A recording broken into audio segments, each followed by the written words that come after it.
오늘의 말씀은 빌립보서 3장 1절부터 9절까지 말씀입니다. 우리 한 절씩 교독하겠습니다. 끝으로 나의 형제들아 주 안에서 기뻐하라. 너희에게 같은 말을 쓰는 것이 내게는 수고로움이 없고 너희에게는 안전하니라. 애들을 삼가고 희망하는 자들을 삼가고 몸을 상해하는 일을 삼가라. 하나님의 성령으로 봉사하며 그리스도 예수로 자랑하고 육체를 신뢰하지 아니하는 우리가 곧 할례파라. 그러나 나도 육체를 신뢰할 만하며 만일 누구든지 다른 이의 육체를 신뢰할 것이 있는 줄로 생각하면 나는 더욱 그려하리니. 나는 8일 만에 할례를 받고 이스라엘 족속이요 베냐민 지파요 히브리인 중에 히브리인이요 율법으로는 바리새인이요 열심으로는 교회를 박해하고 율법의 의로는 흠이 없는 자라. 그러나 무엇이든지 내게 유익하던 것을 내가 그리스도를 위하여 다 해로 여길 뿐더러 또한 모든 것을 해로 여기는 내 주 그리스도 예수를 아는 지식이 가장 고상하기 때문이라. 내가 그를 위하여 모든 것을 잃어버리고 해설물로 여기는 그리스도를 함께 옵니다. 그 안에서 발견되려 함이니 내가 가진 의는 율법에서 난 것이 아니요 오직 그리스도를 믿음으로 말미암은 것이니 곧 믿음으로 하나님께부터 난 의라. 아멘. 자, 우리나라 대한민국을 생각하면 안 좋은 부분도 참 많습니다. 그러면서 헬조선이니 어쩌니 하면 어떤 걸 부정적인 이야기가 많긴 한데 좋은 부분이 우리나라 굉장히 많습니다.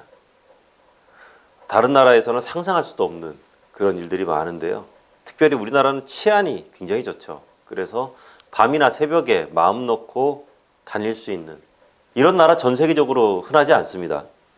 그렇기 때문에 연로하신 우리 권사님들 새벽기도 가려고 이렇게 새벽부터 가방 들고 집을 나설 수 있는 것이고 밤에 10시, 11시에 철야기도 마치고 집에 갈 때도 별 걱정 없이 집으로 향할 수 있는 것은 이 치안이 잘 유지되기 때문이거든요.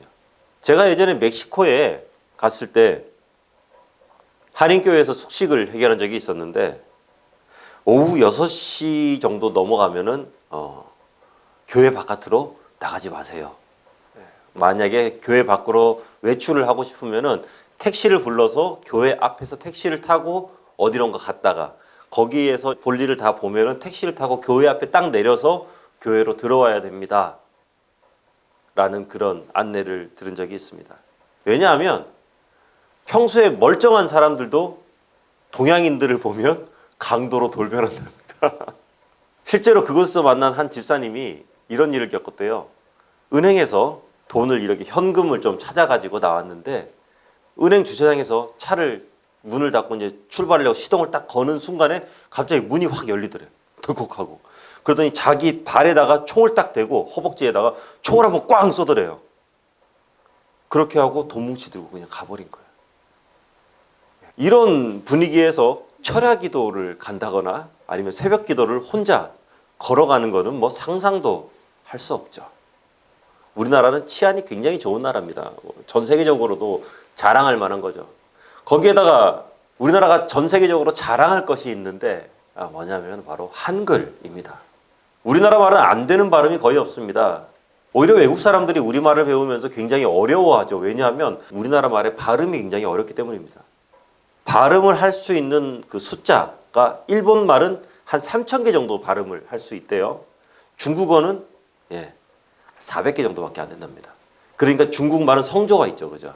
성조가 있어서 그 성조를 가지고 말을 하죠. 그런데 한글은 11,000개 이상의 발음을 해낼 수 있다고 합니다. 우리는 잘 모르지만 해외 석학들은 한글의 우수성에 관해서 굉장히 칭찬을 하는데요. 미국에 널리 알려진 과학 전문이죠. 디스커버리에서 한 학자는요. 한글이 세계에서 가장 합리적인 문자다라고 극찬하고요. 한글이 간결하고 우수하기 때문에 한국인들의 문맹률이 세계에서도 가장 낮다라고 말합니다. 또 소설 대지를 쓴 유명한 여리 작가인 펄벅은요. 한글이 전 세계에서 가장 단순한 글자고 가장 훌륭한 글자라고 하면서 세종대왕을 언어학계의 레오나르도 다빈치다라고 이렇게 극찬을 했습니다. 1997년 10월 1일에 유네스코에서 우리나라 훈민정음을 세계 기록유산으로 인정했고요. 언어연구학으로 세계 최고의 권위를 가진 영국의 옥스퍼드 대학에서는요. 세계 모든 문자를 합리성, 과학성, 독창성의 기준으로 순위를 매겼는데 1위는 압도적으로 한글이었다고 합니다. 이외에도 뭐 한글의 자랑거리는 굉장히 많습니다. 그런데 그 중에서 우리가 굉장히 자부심을 가질 만한 게 뭐냐면은 전 세계 문자 중에서 유일하게 창제자, 그리고 창제일, 그리고 근원과 목적이 분명한 문자는 한글밖에 없습니다. 무슨 말이냐면은 한글을 제외한 거의 대부분의 문자는 자연 발생적으로 생겨났기 때문에 근원과 목적이 불분명하죠. 그런데 한글은 자주, 예민, 실용이라는 정신을 바탕으로 해서 1443년에 창제됐고 1446년에 세종대왕에 의해서 반포됐다는 정확한 역사적 기록을 가지고 있습니다. 이제부터 시작! 그게 있다는 거죠. 이처럼 한국인으로서 자랑할 것이 있고 그 자랑거리가 국내보다는 해외에서 더욱더 인정받는 자랑거리라는 것은 우리에게는 굉장히 큰 자부심으로 다가오게 되죠. 치안과 한글, 이 두 가지만 가지고도 이렇게 할 말이 참 많습니다. 많은데 우리에게 또 큰 자랑거리가 되죠. 막 요즘 말로 막 국뽕이 차오르죠. 그런데 우리는 천국 시민으로서는 어떤 자랑거리가 있는가?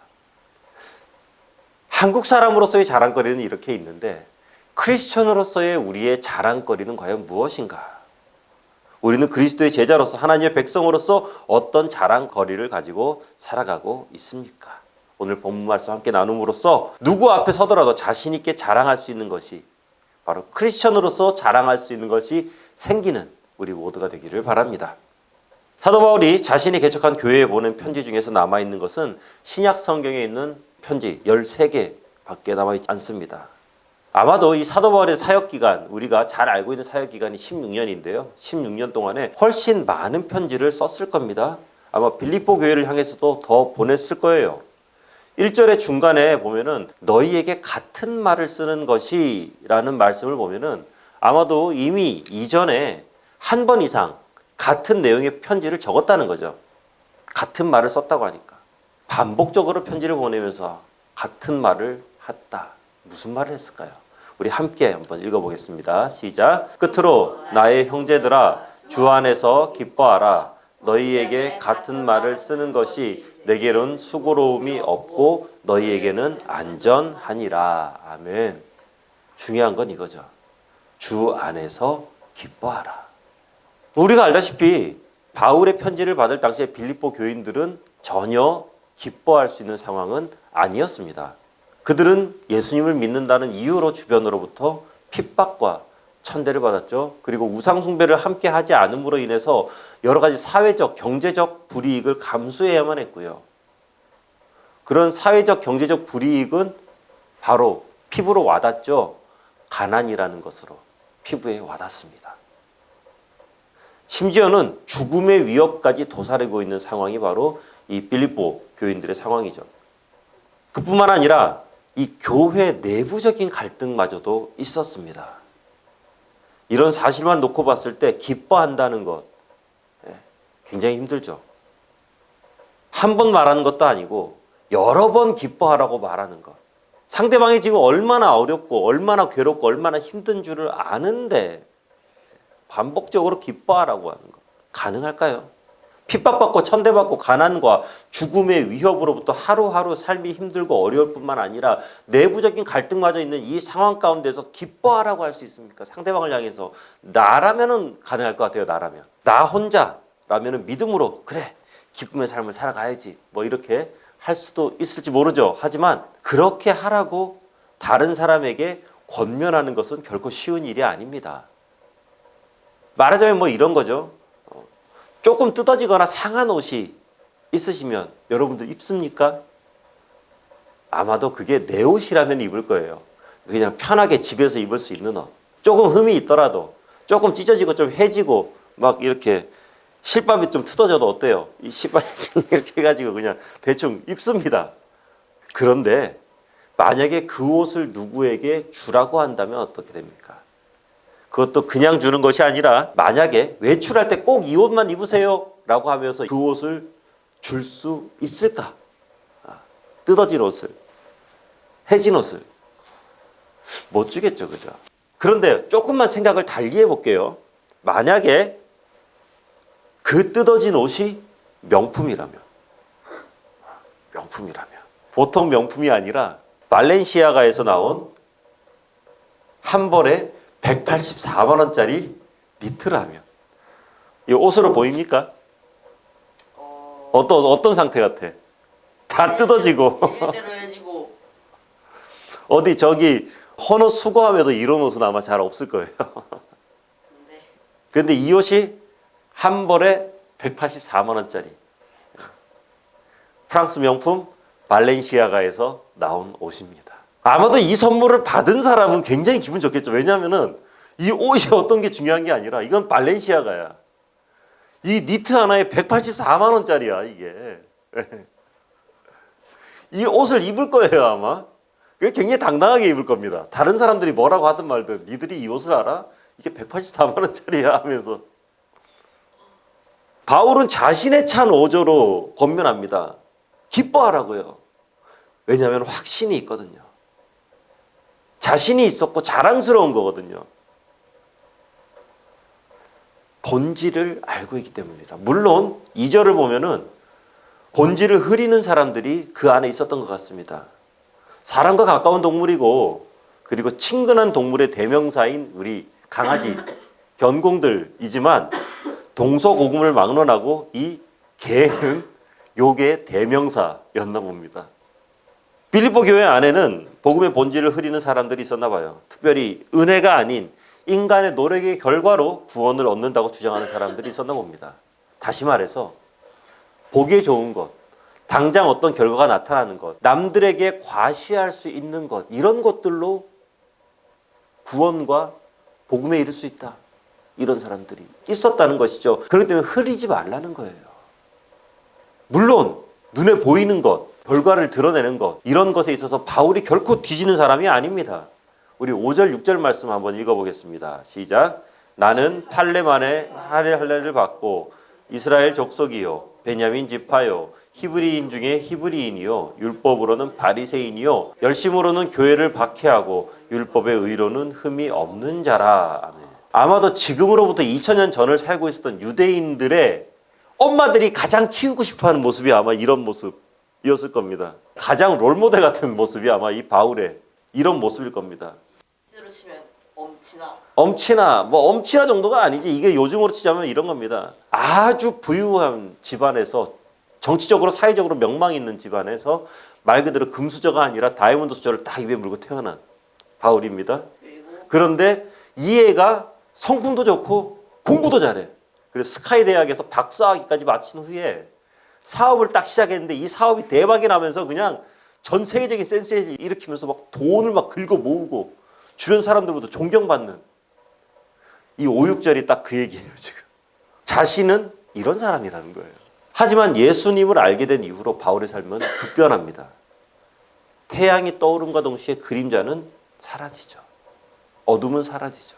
참 진리가 바울의 마음 가운데 들어오게 되니까 거짓 진리들, 바로 5절, 6절에 있었던 그러한 것들이 싹 물러나게 됩니다. 버틸 수가 없는 거죠. 복음이고 삶의 본질이신 예수 그리스도를 영접하자 그동안 최고의 가치를 두고 전 인생을 걸었던 모든 것들이 신기루처럼 사라지고 바울은 놀라운 고백을 하게 됩니다. 함께 읽습니다. 그러나 무엇이든지 내게 유익한 것을 내가 그리스도를 위하여 다 해로 여길 뿐더러 또한 모든 것을 해로 여김은 내 주 그리스도 예수를 아는 지식이 가장 고상하기 때문이라. 내가 그를 위하여 모든 것을 잃어버리고 배로술로 여김은. 아멘. 나에게 유익하던 것, 다시 말해서 육체의 모습과 율법을 완전하게 행함으로 하나님 앞에서 진정한 의를 이룰 수 있다고 굳게 믿고 살아왔던 그 모든 것들을 예수를 믿음으로 인해서 다 해로운 배설물로 여기게 되었다는 것이죠. 사실은 이것이 바울에게는 최고의 자랑거리였거든요. 율법을 완벽하게 지키고 완벽하게 행하고 이런 것이 바울에게는 최고의 자랑이었습니다. 그런데 내 최고의 자랑거리가 이제는 배설물처럼 더러운 것으로 여겨지게 된다는 것이죠. 그러면서 바울의 자랑거리가 바뀌게 됩니다. 우리 9절 말씀 읽어봅니다. 시작. 그 안에서 발견되려 함이니 내가 가진 의는 율법에서 난 것이 아니요 오직 그리스도를 믿음으로 말미암은 것이니 곧 믿음으로 하나님께로부터 난 의라. 바울의 최고의 자랑거리, 그것은 내가 어떻게 함으로 나는 것이 아니라, 나로부터 어떻게 생겨나는 것이 아니라, 그리스도를 믿음으로 인해 생기는 하나님으로부터 난 의. 다시 말해 십자가의 복음을 믿음으로 인해 생기는 칭의야말로 바울의 최고의 자랑거리가 되었다는 거죠. 사랑하는 성도 여러분, 우리는 무엇을 자랑으로 여기며 살아가고 있습니까? 그런데 무엇을 자랑으로 여기고 있든지 간에 우리의 욕심은요, 아무리 채워도 끝이 없다는 것이죠. 사람의 사치는요, 그 끝이 없습니다. 뉴욕의 부자 부모들이 자녀들을 펜실베니아에 있는 캠프로 보낼 때 제트 비행기를 이용한다고 합니다. 제트기를요. 그런데 뉴욕에서 펜실베니아까지 버스로 3시간 반이면 가요. 3시간 반 버스 타면 갈 수 있는 곳인데 제트기를 태워서 보낸대요. 그래서 한 전세 항공사에서는 이런 부모님들을 위해서 그 여름 캠프 시즌이 되면은 한 20대 정도의 제트기를 준비를 시켜놓고 아이들을 수송한다고 합니다. 비용이 얼마일까? 1000만 원? 10억? 비슷했어. 30분이면 간대요. 펜실베니아까지 30분이면 가는데 30분 동안 비행기 타고 가는데 $10,000. 우리 돈으로 한 1,400만 원 정도. 그리고 비행기 안에는 아이스크림이나 샌드위치, 닭고기 튀김 같은 것들이 제공이 되는데, 음료수랑 제공이 되는데 애들이 안 먹는데. 그런 것들이 원체 많은 환경 가운데 사니까 별로 그런. 뉴욕에서 부동산 개발을 하는 어떤 사람이 자기 딸이 캠프를 갈 때 비행기를 왜 태우냐라고 하니까, 다른 아이들하고 함께 버스를 타고 가면 너무 불편하지 않냐. 우리 아이는 특별하게 키우고 싶다. 비행기 타려면 편하니까. 우리 생각에는 어이없는 것일지 몰라도 그 사람들에게는 그것이 당연합니다. 그리고 자신의 부를 자랑할 수 있는 것, 자신의 부를 이렇게 인정받을 수 있는 최고의 방법이기 때문입니다. 하지만 우리에겐 더 큰 자랑거리가 있잖아요.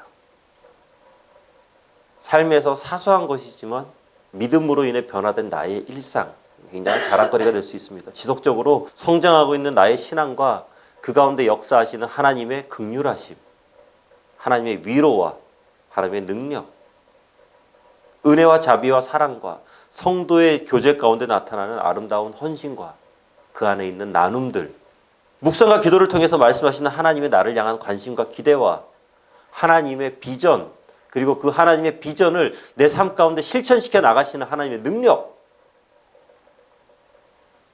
찬양과 말씀 가운데 일어난 눈물과 회개, 그리고 그 눈물과 회개 가운데 일어나게 되는 회복과 그리고 그 안에서 일어나는 새로운 치유.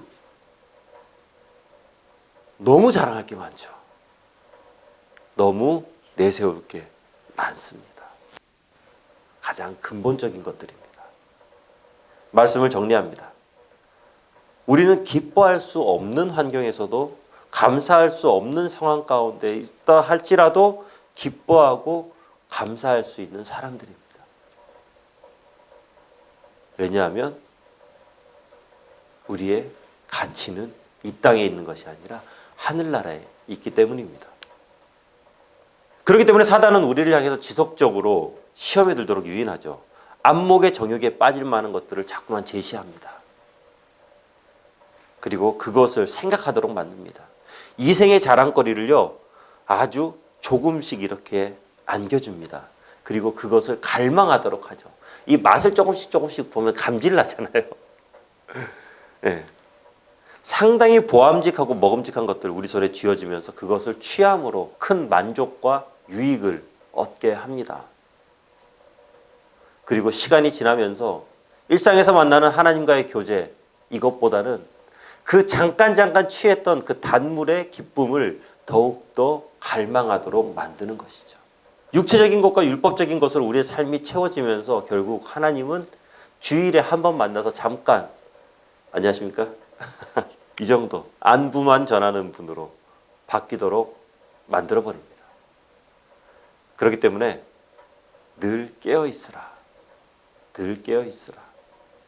그렇게 깨어서 나 스스로에게 계속적으로 질문을 해봐야 됩니다. 정말 예수를 아는 지식에 비하면 내가 자랑하는 것, 세상이 자랑하는 그 모든 것들을 나는 해로 여기는가? 배설물로 여길 수 있는가? 내가 지금의 내가 된 것은, 나의 지금의 나 된 모습은 나의 부와 명예와 힘과 능력, 이 모든 것들, 내가 누리고 있는 모든 것들은 나로부터 시작되는가? 내가 열심히 노력하고 내가 땀 흘려 일하고 내가 이 모든 것들을 잘 만들어냄으로 인해서 얼마나 그동안 내가 고생을 많이 했는데 라고 생각하는가? 아니면 이 모든 것들이 하나님의 은혜인가? 마지막으로 내 주변 사람들에게 하나님께로부터 난 의를, 바로 그리스도의 복음을 나는 자랑할 수 있는가? 우리는 늘 깨어서 스스로 점검하고 하나님 앞에서 그리스도를 자랑하고 스스로 겸비하며 세상에 휘둘리지 않고 길이요 진리요 생명이신 그리스도와 함께 걸어가면서 그리스도만을 나의 자랑으로 삼고 늘 승리의 삶으로 이 땅 가운데 참 기쁨을 누리는 우리 모두가 되기를 주의 이름으로 축원합니다. 기도하겠습니다. 은혜 많으신 하나님, 이 세상을 보면 참 많은 사람들이 많은 것들을 자랑합니다. 돈도 자랑하고 명예도 자랑하고 자신의 건강도 자랑하고 그리고 옷도 자랑하고 자녀도 자랑하고 차도 자랑하고 때로는 그런 것들이 부럽고 좋아 보이기도 합니다. 하지만 그럼에도 불구하고 우리의 가장 큰 자랑거리는 오직 예수님만 되도록 해주시옵소서. 참 기뻐할 것이 없는 이 세상 가운데서 진짜 기쁨을, 진짜 즐거움을 누리면서 살아갈 수 있는 이유는 바로 내 자랑거리가 예수님이기 때문임을 잊지 않도록 해주시옵소서. 예수님 이름으로 기도합니다. 아멘.